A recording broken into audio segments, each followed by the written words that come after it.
Hi Capricorn, welcome to my channel Butterfly Oracle. This message is for Capricorn, Sun, Moon, and Rising.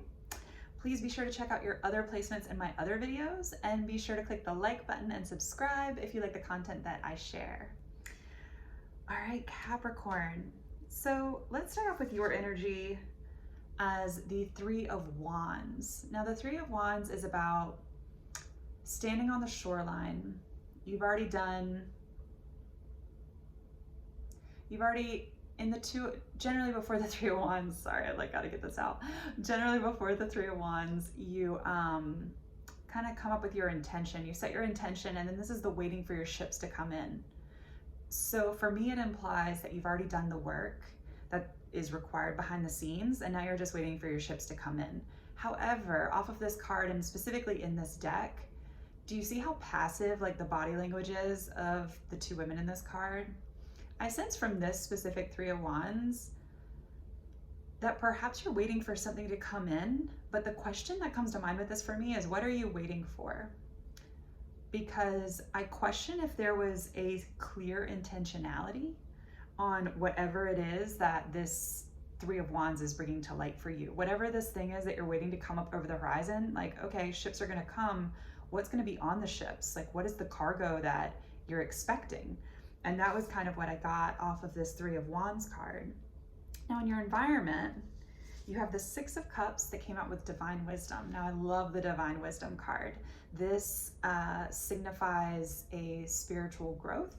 This signifies spiritual awareness, and perhaps even what I got from this was like a spiritual awakening type card.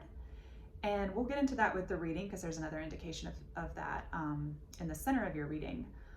But alongside the Six of Cups, do you see how like dismal this card appears, the Six of Cups? In this deck, you know, the Six of Cups traditionally is a card of nostalgia, and that's certainly here too.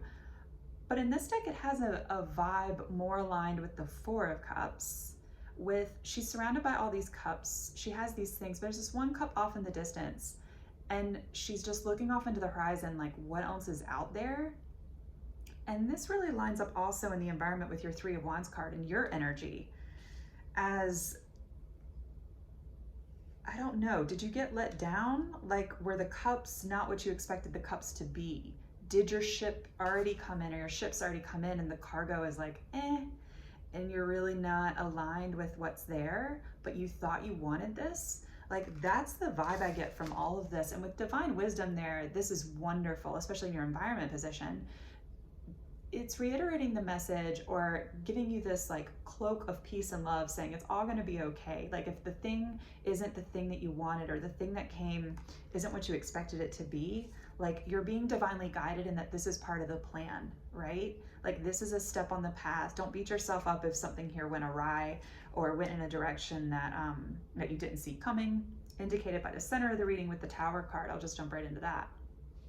So with the Tower card at the center of the reading, this is your energy, but I'm also seeing this as a potential event, a potential awakening, which goes back to what I was saying with the Divine Wisdom card.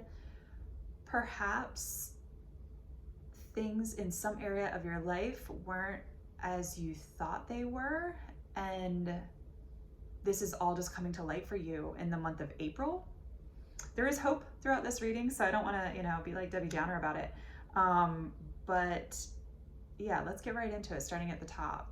So the Ace of Wands is a passionate opportunity. And when this first came out, I was like, oh, this is great, Capricorn, like going from the Three of Wands with like this questioning around intentionality to here's a creative offer coming in and something that resonates with your passion and maybe your purpose too. So that could be a resonating message right at the start of April, something coming in for you that's creative, something in your work life, something that's a passion project for you, and something that gets you really excited. Now, I am also sensing that in love, this is a matter of something from your past, and this was a very like romantic gesture. This was like very flowery and over the top. And with the next two cards, and these all next to each other are pretty interesting, but you have Ace of Wands, then you have the Magician, and then the Star card. So that's some big energy right away on the top row. Like I said, this could have been in your past energy, and a realization that someone that you were involved with might have been a little bit deceptive. Like this could be magician energy that is like in the shadow side of the magician. Someone wasn't who they appeared to be, perhaps. Someone was kind of careless or reckless with what they had at hand, right? Because the magician has like all the tools right here. You have the wand, the sword, the cup, and the pentacle. And there's a suggestion of abundance around them and this connection with the universe with that infinity symbol overhead. But the tools have to be used with trust in the universe too, right? Not just like for selfish gain or something. And that's interesting that that came out. I don't read reversals, but that was like, I got more of the shadow aspect off that card, and especially as we, go throughout the reading, that felt reiterated. However, with the star coming out last, this is an opportunity for divine healing. The star is such a beautiful energy to get, and it's a healing energy that's larger than us, right? So we can do the inner work and we can put the work in, which is a very like magician-like energy in itself. But there's a healing that can come in from divinely orchestrated events which are outside of our control. There's a healing that can come in from relying on divine timing and people who are just meant to be in our life, who maybe come across our path and bring us a message and we're like, oh, that resonates, or that's a part of a greater synchronicity, right? And so with this star, I love seeing that after the magician and the ace of wands, what we were talking about. Because it suggests that whatever this connection was, this could have been somebody with Gemini or Virgo placements, definitely doesn't have to be, it could be anybody, that there's a healing energy that comes from that. I want to talk about that opportunity that I mentioned with just the Ace of Wands card. This opportunity also could be an opportunity for you to transmute some past pain into healing. This could be an opportunity for you to transmute past pain into healing for other people too. And this could also involve a Gemini or an Aquarius. But getting down into the next row, and I'll do these all together too, you've got the Five of Swords, the Tower in the middle, which I don't always see as a negative card, by the way. Sometimes our foundation needs to be shaken up, right? Sometimes something just needs to come to an end, or the end of a, I don't usually read it as the end of a cycle, but it can also be that. But in this, there is a breaking free, and again, that awakening energy again. But with the Five of Swords starting out this row, it suggests deceptive energy for sure, somebody taking someone for granted. It just has like a nasty vibe to it. And this is like a polluted vibe to it almost, like a cloudiness around a person. And this person wins, like maybe in the short term or seemingly wins, but the Five of Swords, it isn't a real victory, right? Like the victory card is there's more than one, but the Six of Wands, like that's the victory. The Five of Swords is a very short-lived victory. It might feel good for that person in that moment, but it's not really real. And it might also not feel good for that person for very long, right? Like, anyway, not gonna stick on that. Moving on. The Tower card, moving into that. This is something that was, I feel like, destined to come crashing down. And with the Six of Swords, it's moving away. Do you see the water change from the choppy waters into the smooth sailing?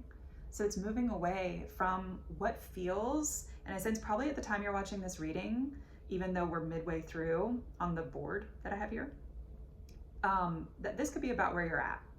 Like figuring out that you need to move away from a stormy situation, figuring out that this is not good for you and for your health, maybe even your mental health, and moving into a totally new space, even if it's not what you want to do. And I'm sensing from the reading that it's not what you really want to do. You might have a guide for support. You see the guy like steering the boat there. So you might have someone supportive at this time. And with all these swords, with the swords cards, especially as we ascend through the swords cards, you have to be careful about your thoughts at this time and what you're choosing to give energy to in your thoughts and who you're allowing to support you and guide you in this ship at this time, Capricorn. And this definitely, with the next card out, Three of Swords, is a heartbreak. Once I got to this, things, like I was already feeling a certain way and then pieces started like coming together even more. But Three of Swords, this is a heartbreaking situation. And the swords that were taken with that Five of Swords definitely contribute to this Three of Swords energy. The positive note from the Three of Swords, actually coordinates with the Star card, interestingly enough. I'm going to pull that diagonal actually all together too. The Star card with the Tower with the Three of Swords. So this transformation, Tower can be a card of transformation as well.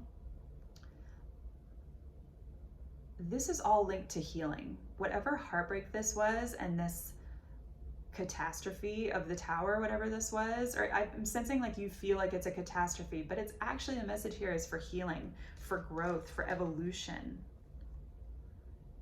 And that this has the ability to be something that you archive in your past, and that this is a chapter in time, but that the ultimate result is one of healing. This person may also have Taurus placements in their chart dominantly. With the Hierophant coming out next, this is certainly a change. This is underneath the Magician and the Tower. So this could be a person who you were married to, or you thought you were going to be married to. This could be someone that you have some type of contractual agreement with. I don't feel business as much, but this could also be, you know, something like that. Someone that you saw as a leader. The Hierophant is a leader. Look at the men like looking up to him. And this sets you off on a new path. I love that the Fool card was your last card, because this is awesome. It's moving literally away in the opposite direction of the Three of Swords. Three of Swords, Hierophant, and the Fool. So, you know, the Fool is the 0. It's the start of the new path. It's brave. It's taking very little with him. You see the little like bag that's, you know, attached, his little satchel. And I don't sense this as a foolish choice or a foolish energy. I think it's a necessary energy. It's underneath the Star and the Six of Swords. But the Fool packs light. And so you might be considering possessions at this time.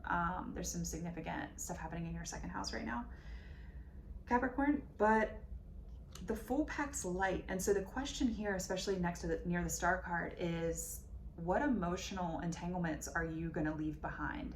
Because a lot of times I see the packing light as physical, but in light of this reading, it's what are you gonna like break free from and set yourself free from? There's not a lot of yellow in this reading, and I love when yellow shows up a lot in the reading. I love that it showed up for your last card, because it suggests that the path that you're going on is one towards your joy, one that's aligned with you. Do you see how like open like the Fool's heart is to the world? Like that's the message for Capricorn. Like open your heart to the world and leave this Three of Swords in the past, you know? That's a strong, strong message here. Now at the bottom of the deck, you got the High Priestess. And advice at this time might be to go within, to go and meditate, to connect with your guidance, your inner guidance and your guides. And maybe there's a Pisces around you that you also find to be a really healing presence at this time. That could be a part of this. But it's definitely to tap into that feminine, receptive energy and allow yourself to be guided from within so that you can take the steps forward to be the Fool on your new journey. The Fool's at the start of the journey, right? The other card you got, I pulled an oracle card for everyone for the month, and you got Smoke and Mirrors. And so Smoke and Mirrors definitely echoes a lot of what's come up. And like I said, this realization might have started before you're watching this reading, this realization that you have to potentially walk away from a situation. If nothing else, when you're watching this, you're probably feeling a level of heartbreak and like, what do I do? What was I actually waiting for? Going back to your energy with the Three of Wands, because I thought this was one thing, and Smoke and Mirrors and Magician, it turned out to be a totally different thing. I do sense like a deceptive energy off of this one, and I definitely don't always read the Magician like that. But with Smoke and Mirrors, there could have been a cloudiness or a fog. We did just come out of Pisces season and all that Neptunian energy. And I feel the need to point out, like if you have whatever your other placements are for Sun, Moon, or Rising Capricorn, I'd highly encourage you to check out those readings, because you might just get, even if the whole reading isn't for you, like a taste of something that can help you with this path forward. But yeah, with Smoke and Mirrors, there's almost just this reiteration that even though this wasn't aligned with your path, that's a part of this process. However that comes to be, you have really hopeful energy with the Star card as something that has the potential to be deeply healing, even if it looks very different, Tower card, than the expectation level. And again, I want to reiterate that this is such an awesome card to get for your last card, Capricorn, for the Fool and setting out on this new journey. So I'm going to leave you with that, and thank you so much for joining me. I'm looking forward to seeing your reading for next month. Thank you. Take care.